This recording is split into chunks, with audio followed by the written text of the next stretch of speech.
मनुष्य को अपने कर्मों का फल भोगना पड़ता है। हिंदू धर्म में यह मान्यता है। संत साधु कहते हैं कि कर्म के फल से तो स्वयं भगवान विष्णु भी नहीं बच पाए।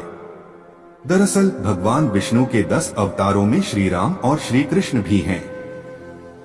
जब भगवान राम माता सीता की खोज में दर दर भटक रहे थे, तब उनकी भेंट सुग्रीव से हुई थी। अपने साथ कर्मों का फल ले गए श्री राम।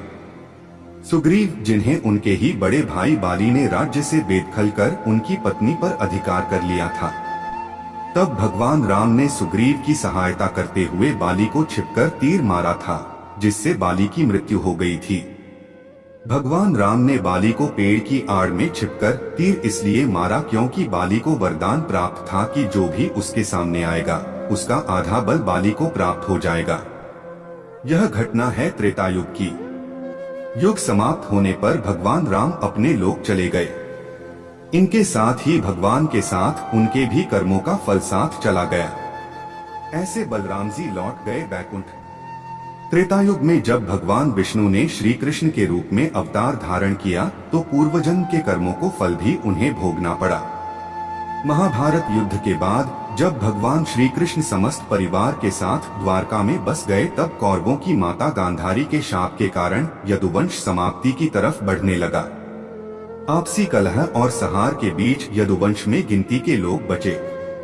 ऐसे में एक दिन श्री कृष्ण के बड़े भाई बलराम जी, जिन्हें शेषनाग का अवतार माना जाता है, समुद्र के तट पर ध्यान मग्न समाधि लेकर बैठ गए। विष्णु पुराण के अनुसार उस समय बलराम जी के शरीर से एक विशाल सर्प प्रकट हुआ और वह सागर में प्रवेश कर गया।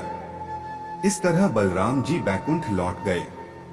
भगवान श्री कृष्ण ने चुकाया श्री राम के कर्मों का फल। दाऊ जी के बैकुंठ लौट जाने के बाद एक दिन श्री कृष्ण एक पेड़ के नीचे लेटे थे। उस समय जरा नामक एक बहेलिया, जो हिरण के शिकार की भटक रहा था, उसे दूर से श्री कृष्ण का पैर हिरण की आंखों की तरह दिखा। उसने तीर छोड़ दिया। तीर लगते ही वह दौड़कर वहां पहुंचा, लेकिन हिरण की जगह श्री कृष्ण को घायल अवस्था में पाया। कुछ धार्मिक मान्यताएं हैं कि जरा नामक बहेलिया ही त्रेता युग में बाली था, जिसने अपने पिछले जन्म में धोखे से प्रहार करने वाले श्री राम से इस जन्म में बदला लिया। वहीं दूसरी मान्यता है कि हर व्यक्ति को अपने कर्म का फल अगले जन्म में भोगना पड़ता है, इसलिए श्री राम ने अपने कर्म का फल श्री कृष्ण के रूप में भोगा।